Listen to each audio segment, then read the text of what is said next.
नमस्कार दोस्तों, read psycho की टेस्ट सीरीज चल रही थी जिसका अगला वीडियो है। देखिए आज की वीडियो का पहला प्रश्न, राष्ट्रीय पाठ्यचर्या रूपरेखा 2005 में निम्नलिखित में से किस परीक्षा संबंधी सुधार को सुझाया गया है? तो कक्षा 10 की परीक्षा ऐच्छिक हो, इसको सुझाया गया है। अगले प्रश्न की बात करें कि राष्ट्रीय पाठ्यचर्या रूपरेखा 2005 के आधारभूत सिद्धांतों में निम्नलिखित में से कौन सा भाग सम्मिलित नहीं है? देखिए, अच्छी बाह्य परीक्षाओं का आयोजन करना ये तो है, रटने को महत्व प्रदान करना ये नहीं है, पुस्तकों के इतर ज्ञान प्राप्त करना ये भी है, और ज्ञान को वास्तविक जीवन से जोड़ना ये भी है। तो यहाँ पर ऑप्शन ब है वो यहाँ पर करेक्ट आंसर हो जाएगा कि राष्ट्रीय पाठ्यचर्या रूपरेखा 2005 के आधारभूत सिद्धांतों में कौन सा भाग सम्मिलित नहीं है? रटने को महत्व प्रदान करना। अगला प्रश्न देखिए, विज्ञान शिक्षण में कार्यवाही से क्या आशय है? कार्यवाही से क्या आशय है? तो ऑप्शन से यहाँ पर करेक्ट रहेगा, बालक द्वारा उत्तेजना के आधार पर गत्यात्मक क्रिया संपादित करना।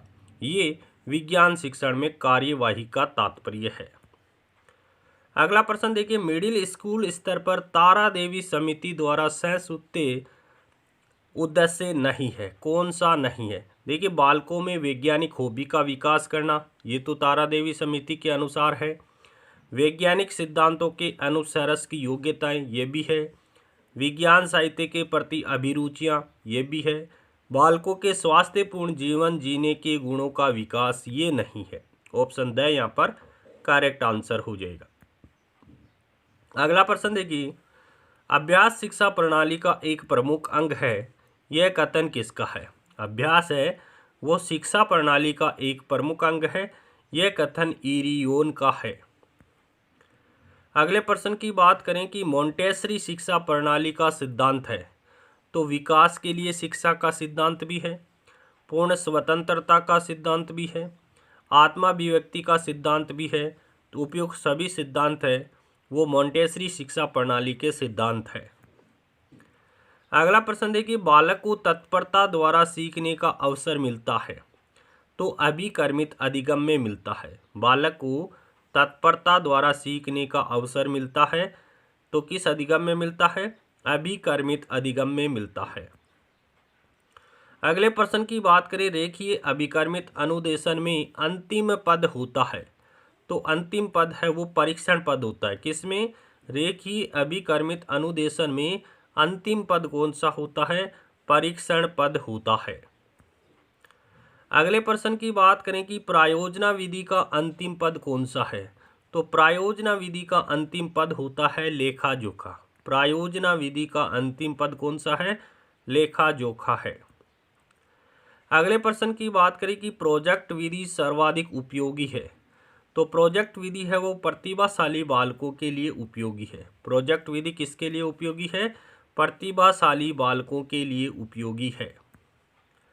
अगले प्रश्न की बात करें कि सामान्य से विशिष्ट की ओर का सिद्धांत लागू होता है, तो सामान्य से विशिष्ट की ओर का सिद्धांत किस विधि में लागू होता है?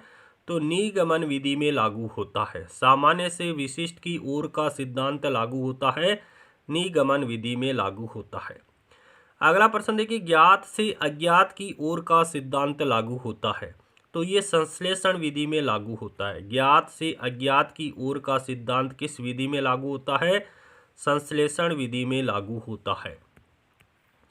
अगले प्रश्न की बात करें कि नियम से उदाहरण की ओर, नियम से उदाहरण की ओर का सिद्धांत या किस विधि में जाना पड़ता है? तो सबसे पहले नी आ रहा है, तो निगमन विधि में जाना पड़ता है। नियम से उदाहरण की ओर किस विधि में जाना पड़ता है? निगमन विधि में जाना पड़ता है। और उदाहरण से नियम की ओर किस विधि में जाना पड़ता है? आगमन विधि में जाना पड़ता है। उदाहरण से नियम की ओर किस विधि में जाना पड़ता है? आगमन विधि में जाना पड़ता है। अगले प्रश्न की बात करें कि व्यर्थ व टूटे फूटे उपकरणों व उपलब्ध संसाधनों से निर्मित सरल व कम मूल्य के उपकरणों को क्या कहते हैं? आशुरचित उपकरण कहा जाता है। अगले प्रश्न की बात करें कि बालक को उसके वातावरण पर आधारित ज्ञान दिए जाने की विधि कौन सी है, तो अवलोकन विधि है। अवलोकन विधि में बालक को उसके वातावरण पर आधारित ज्ञान दिया जाता है। किस विधि में? अवलोकन विधि में। अगले प्रश्न की बात करें कि कक्षा में संप्रेषण कैसा होना चाहिए।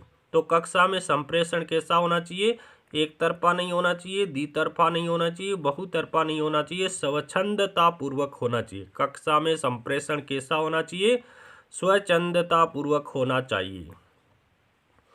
अगले प्रश्न की बात करें कि वह विधि जिसमें विद्यार्थी ज्ञात से अज्ञात की ओर चलता है वह विधि कौन सी है।